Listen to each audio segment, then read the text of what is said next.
ଚଳନ୍ତା କାର ଉପରକୁ ଗୁଳି ଚଳାଇ ଟଙ୍କା ଲୁଟ୍ ଘଟଣାରେ 6 ଜଣଙ୍କୁ ଗିରଫ କଲା କେନ୍ଦୁଝର ଜିଲ୍ଲା ତୁରୁମୁଙ୍ଗା ପୋଲିସ।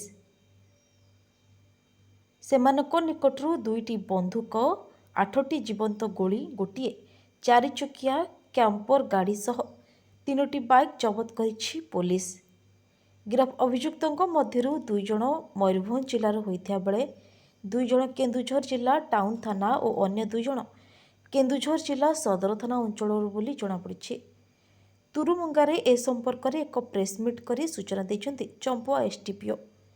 ଗତ 18 ତାରିଖ ରାତିରେ ଖେରେଇ ଟାଙ୍ଗିରି ଟୋଲଗେଟ୍ ନିକଟରେ ମୟୂରଭଞ୍ଜ ବାଦାମପାହାଡ଼ ଅଞ୍ଚଳର ଏସ୍କେ ଅହମ୍ମଦ ହୁସେନ ଡ୍ରାଇଭର ସହ ଏକ କାରରେ ଆସୁଥିବା ବେଳେ 6ରୁ 7 ଜଣ ଦୁର୍ବୃତ୍ତ ଏକ କ୍ୟାମ୍ପର ଗାଡ଼ି ଓ ପଲ୍ସର ବାଇକ୍ରେ ପିଛା କରି ପିସ୍ତଲରୁ 1 ରାଉଣ୍ଡ ଗୁଳି ଚଳାଇ ତାଙ୍କଠାରୁ 15,000 ଟଙ୍କା ଲୁଟ୍ କରି ଫେରାର ହୋଇଯାଇଥିଲେ।